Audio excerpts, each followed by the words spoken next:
Welcome to Subramani. Today I am going to talk to you about a few people who had invested money in the past and then, for no great reason, have not created much wealth because I am convinced that for creating wealth, you need to be smart and you need to be very lucky. So let me talk to you mostly about cases where people have been smart, they've done things but then gone wrong. So here's a guy who started an SIP of 40,000 rupees a month, did it for 2 months and then he found some many excuses why he couldn't do. So he said, I can't do an SIP, I'll ask my wife to do an SIP. So even though he had started with 40,000, his wife said, I can afford only 10,000. She was earning lesser than him.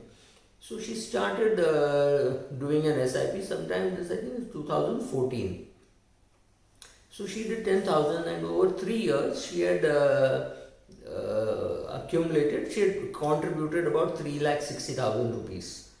10,000 a month for 36 months. Now that was not a bad thing and it had gone up to about 4,50,000 or 4,60,000. She was fine, she didn't bother, she was happy that the money was going till she saw something in the media which said in equities you should keep booking profits. Now 3,60,000 becoming 4,50,000 is not a great return but definitely not a bad return, and it's a very good return for a beginner because it at least affirms her faith in the system, saying okay, if I put 3,60,000 it has become 4,50,000 and not 3,50,000. So she was doing well, but then she redeemed the money because she was told it is tax free, you can book the profit. So she's booked the profit, and after that, at least till 2019, she hadn't come back into the market because she didn't know what to do. Nobody approached her. Husband had lost interest, right? So what was lacking? She was smart enough to start, and but then luck that somebody told her that in equities you should book profits, right? So many such stories. I've enumerated a few of them.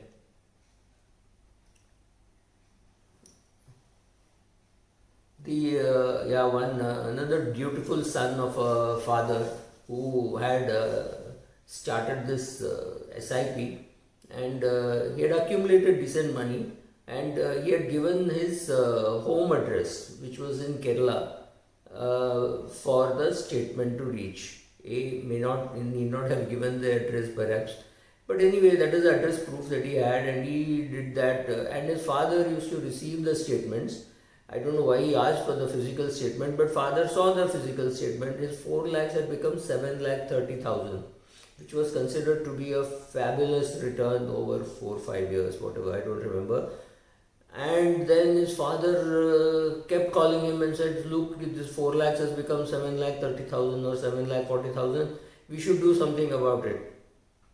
Well, father was retired. Father had a friend circle, and that friend circle was approached by a builder to buy a flat. So they paid 7,30,000 out of that money because father pestered the son to make the payment. Son made the payment and the builder is missing. So the whole 7,30,000 is gone. Otherwise, it would have been perhaps a suboptimal investment of investing in real estate. But this turned out to be a bad builder. And so again, this kid who had done this got into this habit of investing regularly, completely lost faith, saying my 4 lakhs doob gaya. But then he didn't lose the money in the market, he lost the money somewhere else. But then getting such people back to investing, like the first housewife and this boy, is not very easy because they somehow think that, oh, I lost this money. So why they lost the money has got nothing to do with the market. Another case of a wife convincing a husband that they were called to a seminar by a big, I wouldn't call NBFC or wealth manager, whatever you call them. We used to call them national distributors. And they called them and said, oh, this SIP is not for very rich people like you. You're capable of doing much better things. So they put his money in, they removed his money, which was nicely growing in SIP, and they said you should be putting it in some good real estate So he actually called me long back when he had called me and he said, "What do you think about real estate?" Now, I don't have a view on any market at any point in time. You just don't know, right? Like real estate has not moved anywhere in Navi Mumbai over the last 5 years. Now, that doesn't mean it will not move over the next 5 years. I had no clue. So I said, looks okay, because I had no commitment at all either ways to him. I'm not invested in him. So he removed that money, all painfully built over a long period of time. So he did not have enough net worth, but he put 50 lakhs in a real estate PMS. Well, he's got back after 5 years, he's got back something like 32 lakhs. If 50 becomes 32 in 5 years, when the markets should have, when your money should have actually doubled, at least that's what you think, you should get 14% return, and he got nothing. He's lost about 40% of the money that he had invested, right? Largely, again, we'll come into all the mistakes of all these three people whom I've spoken about. So, my analysis of the problem for all these people is one, not doing a goal based investing. You have a goal, you do an investment, it's much better. Now there can be people who say, no, I will do wealth oriented, I know what I am doing. That's fine for those people. But if you don't know, if you are a new convert, don't get into just like that I will create wealth. No, you will not. You will then make a mess of it. So one, do goal based investing.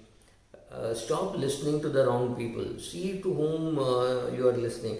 Just because that person does not have a vested interest in giving you wrong advice, it does not mean he is giving you good advice.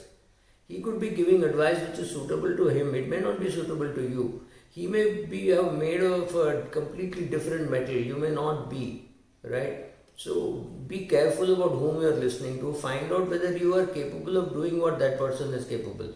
Today, if I go to a fitness coach and he says, do the following things, don't eat the following things, I have to listen to him. I am not even saying he's not a good coach, but maybe I am a bad pupil, right? So that listening to your parents is good, but defying them does not mean you don't have love for them.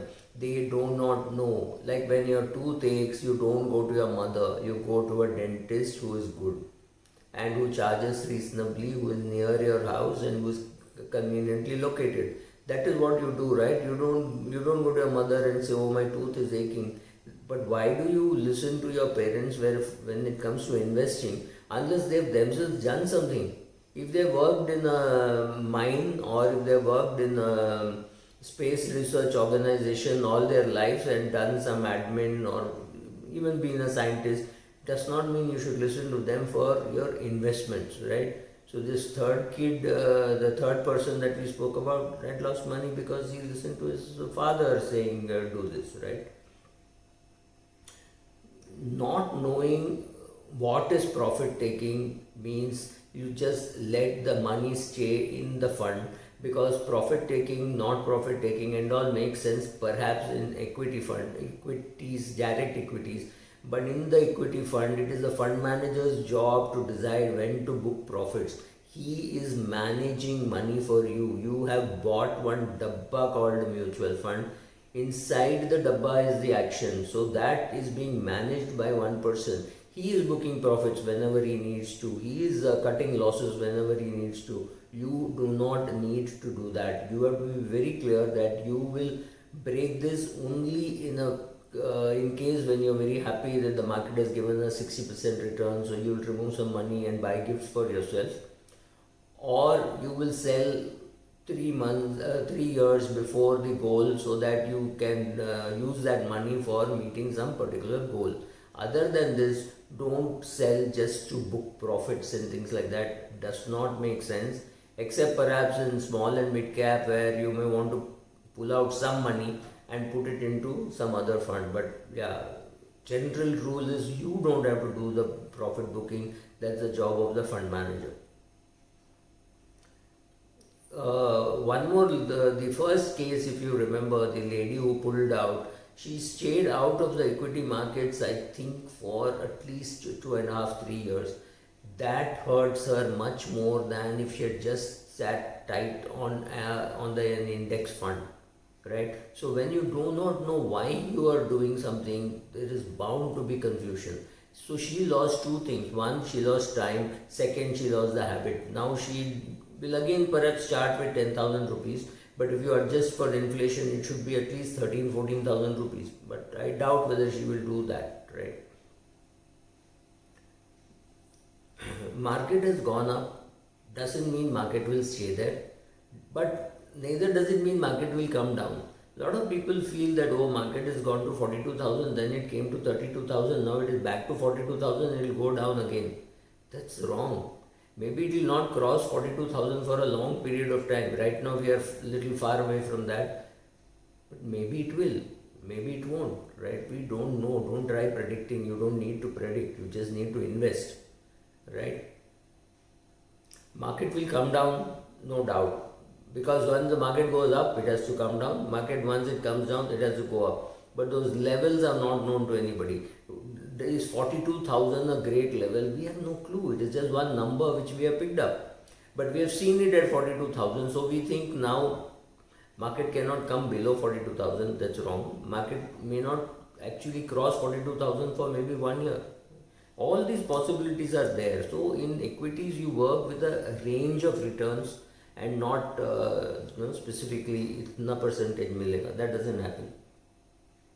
SIP is also very habit forming. So don't break that habit. Whatever it is, you're putting 10,000 rupees a month, you're putting 1 lakh a month, it doesn't matter. Don't break the SIP habit. In fact, that is the reason why SIP is a big success. Then don't withdraw from the market except when there is euphoria and you think thoda profit booking is necessary. For example, if you had invested in US and you got very good returns over the last 4 or 5 years, you may book profits at least a little bit. Whereas if you are a newcomer, you are just entering the US market, enter with a 10-15 year time frame. Also do remember that US markets have had 10 years of doing nothing. Reliance had 4 or 5 years of doing nothing. So these things will happen. It's part of your investing, learning and investing life. And I think SIP is more psychological than physiological. So these are some of the things which I wanted to share with you. Thank you.